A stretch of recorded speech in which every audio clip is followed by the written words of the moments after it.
Tommy told me about the tunnel when I was 13. Deep in the overgrown woods past the Miller property, leading into the soil beneath a hill, was a large, circular drainage tunnel that had long been discontinued. Tommy brought me there one March afternoon. "Check it out. Is this creepy or what?" Tommy pulled out a tin of rolling tobacco and twisted up a cigarette. He licked the paper and smirked, lifting an eyebrow as he watched for my reaction. "Just an old drainage ditch, not really." But it was creepy. A black mouth of shadow that looked far out of place among the green leaves and yellow sunlight of spring. Tommy was 15, though, and I always tried to act braver than I felt. "If it ain't creepy, then let's see you go in." And that's how it began. A rivalry between two close friends. The ennui of growing up in the backwoods with nothing better to do. And a pitch-black circle leading into the unknown. I'm not getting rabies from some nest of raccoons, man. "So you're scared." Tommy looked up at me from under his greasy black bangs. It was that belittling look he gave me when he beat me at Street Fighter. The look he flashed when he corrected me in front of another kid. "Pfft, watch me," I hissed, and marched through the rustling leaves and sprouting grasses up the bank to the large tunnel. I took a step inside and felt my neck hairs rise. It was at least 10 degrees colder in the darkness of the concrete tube. My ears struggled to listen, wary of any sound that might alert me that something was in the shadows with me. Nothing but a dense silence. "See, I went in. Big deal." I said it nonchalantly, as if it truly were nothing, but there was a palpable horror working its way into my skin every second I was inside. I wasn't claustrophobic or afraid of the dark, but something about that tunnel filled me with the worst kind of dread. I stepped outside, into the sunbeams that poked through the canopy of leaves. It felt good to be out. "Okay, big shot, my turn. Bet I can go deeper than you." Tommy did a little jog in place, shuffling his sneakers like a boxer before shadowboxing the air. I giggled a bit watching him punch in his baggy sweatshirt. He dropped his arms and paused, and then he stepped inside the tunnel. And then he began to count. 1, 2, 3, 4, 5, 6, 7. Tommy counted with each step he took deeper into the darkness, and with every step he became harder to see within the shadows. His voice grew more distant and reverberated as he continued. 8, 9, 10. Tommy was no longer visible by the 10th step, and that awoke some primordial fear in me. The concept of being swallowed by shadows on such a lovely spring day. It felt like an eternity as I stared into the black circle inset into the hill. I was about to call his name when he spoke. 9, 8, 7. Tommy continued backtracking, and soon his fuzzy form appeared as he returned. 0. Won't lie, I got a rush, man. Pretty creepy when it's just pitch blackness all around you. Anyhow, new world record, baby. And then that smug grin to top it off. God, I hated that look. "I can do better," I said. I stepped inside the mouth into the earth, shaking my arms all floppy to get a laugh out of Tommy. I felt my heart begin to speed up as I took my first steps in. 1, 2, 3, 4. It was much colder after stepping in a few paces. My eyes struggled to make out what they saw where there was no light, but only blackness met them. 5, 6, 7, 8. I was in complete shadow then, no longer able to see the curved concrete walls around me. It was indeed a rush, some optical illusion that made me feel as if I was plucked from outside the physical world. 9, 10, 11, 12. I was cold, far colder than seemed right, and with each number counted my voice changed. It no longer seemed to reverberate as it had before, almost as if the tunnel was opening up wider as I went.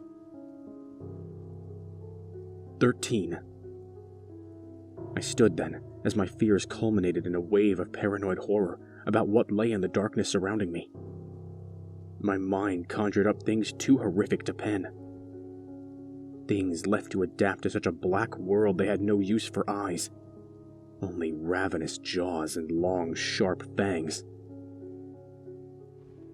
I heard a chattering that nearly sent me screaming until I realized it was the clacking of my shivering teeth.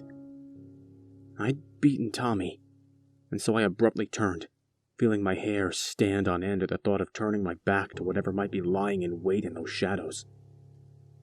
I walked back to the ring of sunlit woods far faster than I'd entered. 12, 11, 10, 9, 8, 7, 6, 5, 4, 3, 2, 1. I stepped outside, feeling the sunlight warm my goosebump skin. I clenched my jaws tight, so Tommy wouldn't hear my teeth and know I'd been shivering. 13, sucker, I bragged. Huh, you win this round, Tommy huffed, and with that I was king for a day, at least in my own mind. And with that, the tunnel game was born. Tommy and I came back to the tunnel again and again, chasing that thrill. Each time we broke our previous records as we tried to outdo one another. We began treading farther into the deep, dark tunnel, counting our steps with pride as we broke new depths. My record of 13 was quickly bested by Tommy, who walked 25. I beat that when I got to 35. The farther we went inside that black unknown tunnel, the harder it was to hear. Soon, our voices wouldn't even carry enough to register how many steps we had taken. Tommy had the idea to speak out the steps to each other on our phones. My record of 35 was beaten by Tommy, who made it to 50. My confidence had grown, and with it the enjoyment of chasing the thrill of being that far into the unknown. The realization it was just my mind playing tricks on me bolstered my nerves. On one particular day, I was determined to avoid that snide gaze of Tommy. Despite my growing dread of the absolute isolation in that tunnel, I decided I was going to beat him. And so I set out into the black hole underground, deeper into the concrete drainage tunnel. I made it to 10, then 20, then 30. The air on my skin was cold, and the reverberation once again dampened as if the tunnel itself was widening. 35, 36, 37, 38. I held the phone tight against my ear, counting off the steps as fuzzy shadows danced in front of my struggling eyes. I continued counting as I paced, attempting to conceal any sign of fear. But once I counted past 50, I was very much afraid. 51? 52? I heard my voice on the phone, but my stomach sank in the pitch-black void as I realized I only heard it through the cell phone's receiver. I took it from my ear for a second as I took another step. 53? My heart was pounding. There was no echo at all. I raised the phone, using the lit screen to shine into the darkness before me. I aimed it to the walls, expecting to see the curved concrete arching up on either side. But there was nothing. Just black space around me, so thick it made me queasy and disoriented. And then my eyes began to play tricks.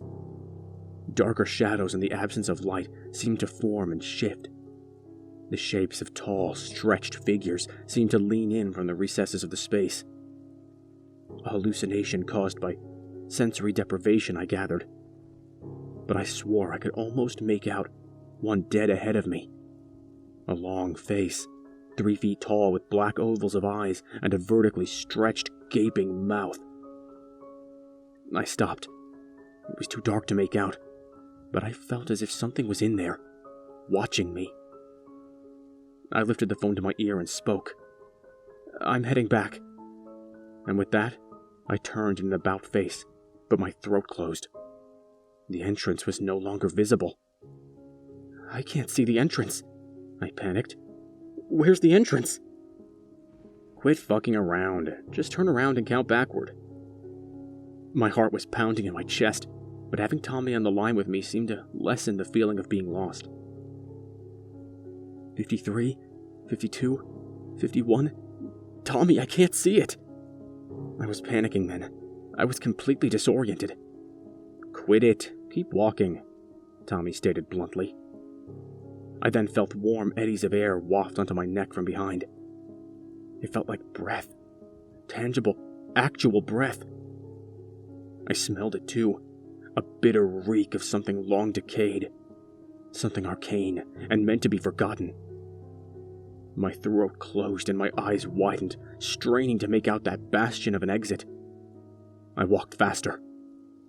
50, 49, 48. I counted as panic screamed in my brain. 47, 46, 45. I finally saw the tiny green circle ahead, and I raced towards it, watching it grow as I drew closer. I didn't realize until I was counting down from 20 that I'd been jogging. There in the entrance was Tommy, with folded arms, a smug look on his face. Nice try, he stated defiantly. I think something was in there, I panted, trying to catch my breath. I couldn't see the entrance. It's harder to see after 50, huh? He flashed that smug look again. And nice try. I'm serious, I pleaded, but it was no use. You ain't beating me, nice fucking try. Tommy glowered at me, then grinned before stepping in. He counted to 20 aloud before ringing me on the phone.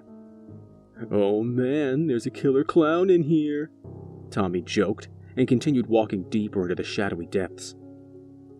30, 31, 32, 33. He was toying with me, convinced I was trying to psych him out, and he wasn't going to let me win. Time stretched on forever as his voice tallied up the number of steps he took as he strolled into the underground tunnel. 50, he punctuated with pride and continued. 51, 52, 53. Beat you, loser. 54, 55. Stop fucking with me. I felt a wave of shivers. I was just listening intently, my throat dry and tight. The confidence in his voice faltered then. 56, 57, 58, 59, 60. His voice had become a monotonous whisper then. It was as if he was reading off in a trance. 61, 62, 63, 64. Every number spoke in the same way, lacking emotion and weakly spoken. Okay, you win, man, I spoke to him. You are the all-time champ. Come back. I swallowed the lump in my throat, but it only grew as he counted on past 70, and then 80. Tears were streaming down my cheeks. 100, 101, 102, 103. He sounded hollow, like some distant memory of himself, carrying deeper and deeper into the blackness. I pleaded with him, snotty-nosed and running with tears as I begged him to turn around. I didn't care if he'd make fun of me. I just desperately wanted it to not be real, but the numbers kept rising as time passed on and on.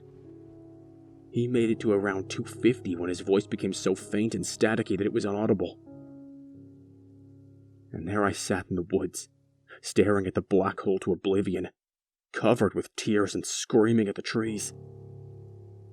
I dialed the police and told them my friend was stuck in a tunnel in the woods.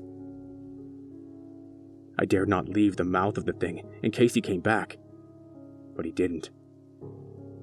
The officer that arrived drew a gun and blindingly bright flashlight, and once he shone the beam in to illuminate the dark tunnel, every single hair on my body raised. You could see where the cemented tunnel ended from the entranceway. It was no more than 50 paces in. I went over the story repeatedly, but they insisted he pulled a trick, sneaking out at some point. Opinions changed when he didn't return home, and the missing posters went up. Some people spread a rumor that I'd killed him and buried him, making up an outlandish story, but the woods were searched by groups and dogs, and finally the rumor went away.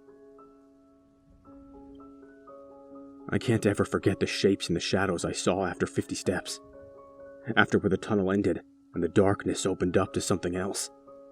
Something far more horrifying than a person should ever know. I can't forget the feeling of breath on my neck. I can't forget the pungent smell. But far worse, I can't forget the tally. Every so often, when I'm on the phone, I can hear it, ever so faintly through the static. I can hear Tommy's emotionless voice listing off his steps. He's in the hundreds of millions.